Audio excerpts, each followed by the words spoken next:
Warahmatullahi wabarakatuh. Perkenalkan, nama saya Elsya Melelatif dari kelas B Prodi Pendidikan Kimia, Fakultas Matematika dan Ilmu Pengetahuan Alam, Universitas Negeri Gorontalo. Di sini saya akan menjelaskan tentang penanganan kecelakaan di laboratorium. Simak videonya teman-teman. Kecelakaan di laboratorium bisa saja terjadi walaupun tidak diharapkan. Oleh karena itu, untuk bekerja di laboratorium perlu memiliki pengetahuan tentang penanganan yang perlu diambil jika terjadi kecelakaan.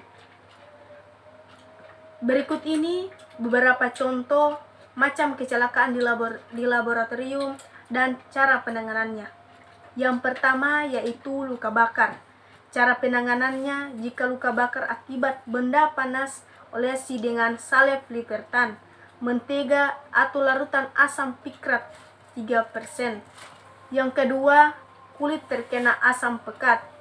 Cara penanganannya, jika kulit terkena percikan asam sulfat, asam nitrat, segera dilap dengan kertas tisu, kemudian cuci dengan air dan larutan natrium bikarbonat. Keringkan dan olesi dengan salep livertan. Yang ketiga, kulit terkena basah kuat. Cara penanganannya, segera cuci dengan air yang banyak, kemudian larutan asam asetat 1,0% dan cuci dengan air kembali. Setelah kering, olesi dengan salep livertan. Yang keempat, kulit kena brom.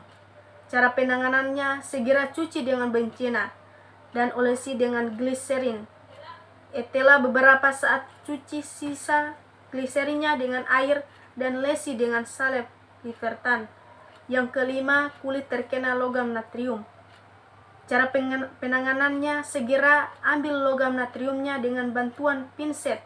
Lalu kulit yang terkena logam dicuci dengan asam asetat 1%, kemudian olesi dengan livertan.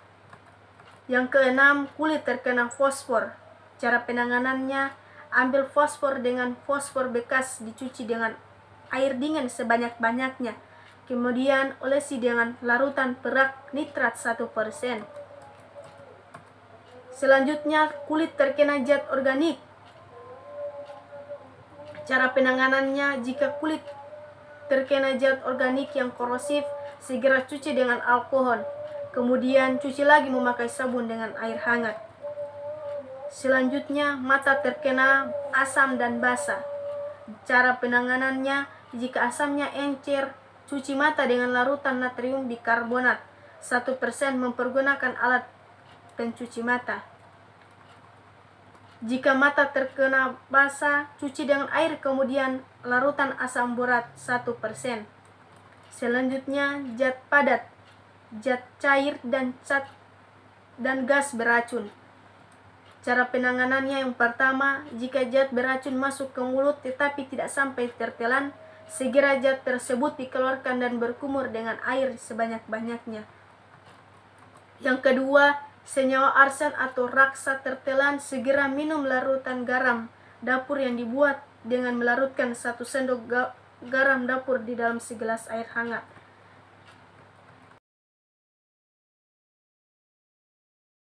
Selanjutnya, yang kedua, teknik laboratorium. Tindakan pencegahan kecelakaan. Sejak awal pekerjaan praktikum, Anda perlu mengembangkan pendekatan yang sehat dan profesional terhadap pekerjaan di laboratorium. Prosedur yang benar dan aman tidak saja melindungi diri Anda sendiri. Beberapa asas keselamatan yang tercantum berikut ini. Yang pertama, hanya percobaan sah yang dapat dilakukan. Walaupun mencoba-coba sesuatu yang belum Anda ketahui memang menarik, hal ini mengandung bahaya bagi yang sedang dalam taraf belajar. Yang kedua, jika mencium zat kimia, tepiskan uapnya ke muka Anda, bukan menghirupnya dari jarak dekat. Yang ketiga, lebih aman menggunakan kaca pelindung mata atau kaca di laboratorium. Jika bahan kimia korosif mengenai mata Anda, segeralah siram dengan air, lakukan dengan seksama. Yang keempat, jika bahan kimia korosif mengenai kulit Anda, segera cuci dengan air yang banyak. Yang kelima, laporkan kecelakaan sekecil apapun kepada asisten. Yang keenam, jangan mengecap bahan kimia kecuali jika diminta. Anggap semua bahan kimia adalah beracun. Yang ketujuh, gunakan lemari asam untuk melaksanakan percobaan yang mungkin melepaskan gas beracun. Yang kedelapan, jika menyusap pipa gelas, termometer atau alat gelas ke dalam lubang pada sumbat karet, lumasi di kedua belah pihak dengan air yang gliserin. Lindungi tangan Anda dengan kain handuk untuk menjaga pecahnya gelas. Dengan halus putarlah pipa seraya memasukkannya. Lakukan dengan jarak kedua belah tangan cukup dekat untuk memperkecil pecah pipanya. Simak gambarnya. Yang kesembilan, untuk mengencerkan asam sulfat, tuangkan asam perlahan-lahan ke dalam air, bukan sebaliknya, sambil diaduk. Jika tidak ada kalori yang dilepaskan terlalu besar terlokalisasi, hal ini akan menimbulkan semburan yang keras. Simak fotonya. Yang ke-10, pakailah jas laboratorium untuk melindungi pakaian Anda terhadap bahan kimia yang korosif. Selalu memakai sepatu, sebab sepatu jauh lebih aman dibandingkan sendal. Selanjutnya, kebersihan dan prosedur praktikum. Yang pertama, daerah kerja di laboratorium harus selalu bersih. Asisten Anda akan selalu memperhatikan hal ini.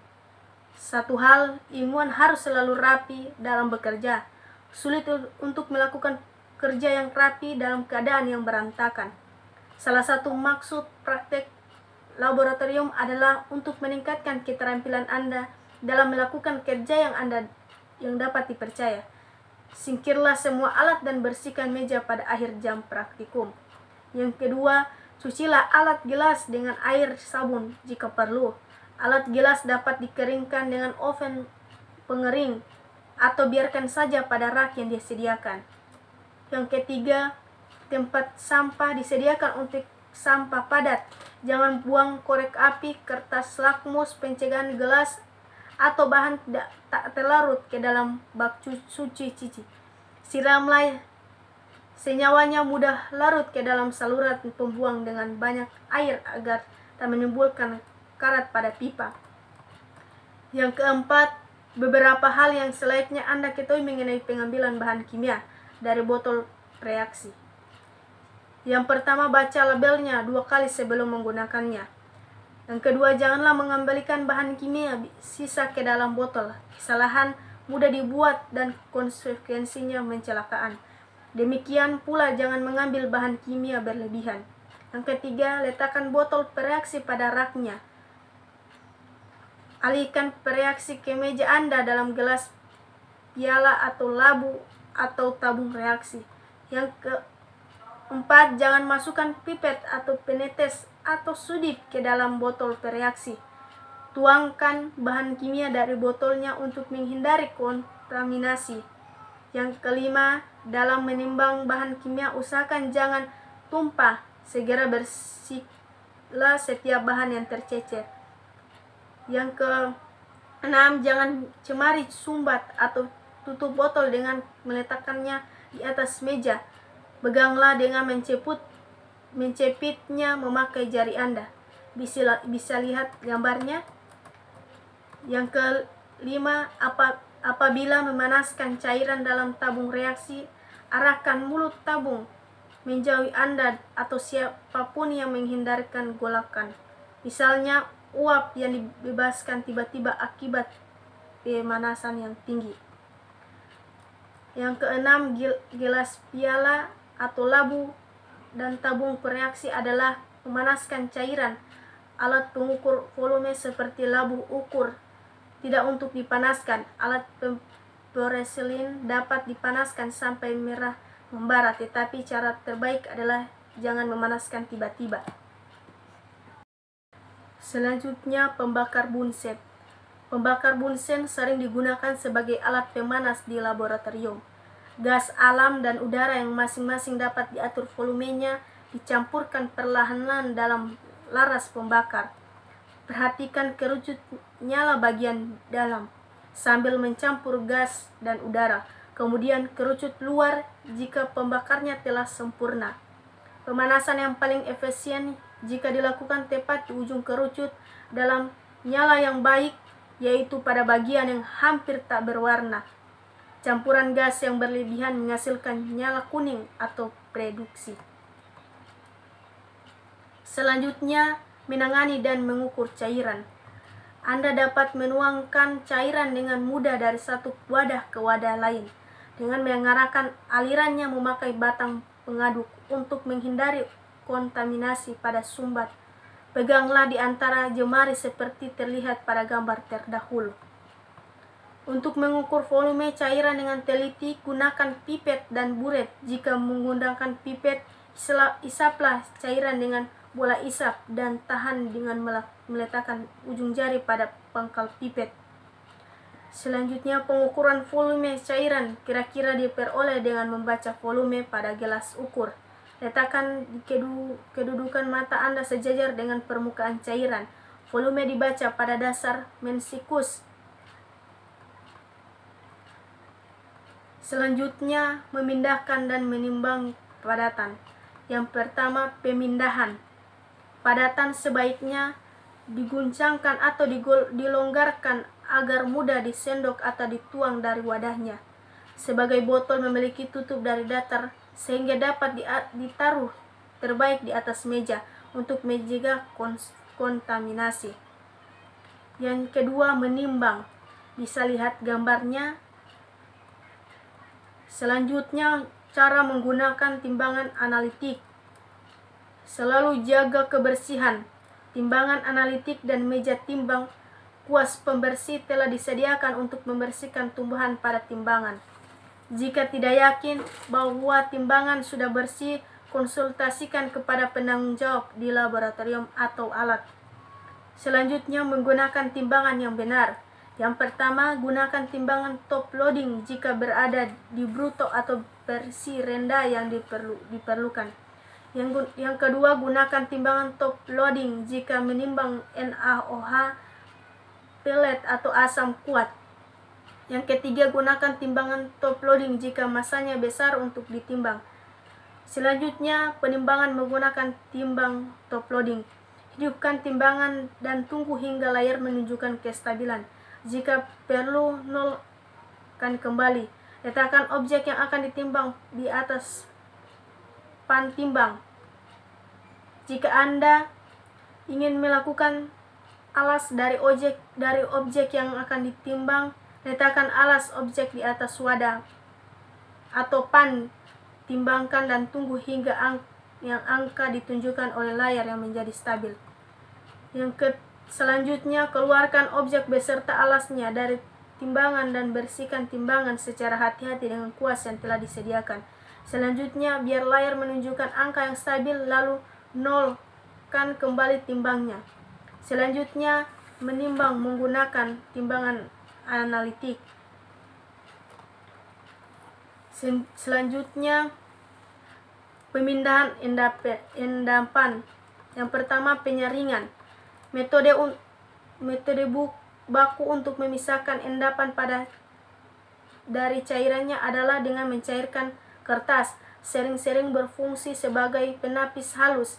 Jenis kertas yang sering beragam dari yang halus sampai kasar dari berbagai mutu. Kertas yang sering dilipat sebelum dimasukkan ke dalam corong. Sobeknya ujung sedikit dan lembabkan kertas dalam coreng sampai tepi atasnya tertutup rapat dari udara. Simak fotonya. Alat penyaringan ditunjukkan pada endapan di atas. Kertas dapat dicuci dengan menuang cairan kepada endapan tersebut. Simak fotonya.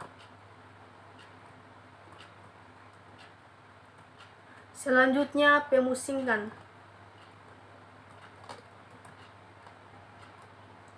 Sekian, terima kasih. Assalamualaikum warahmatullahi wabarakatuh.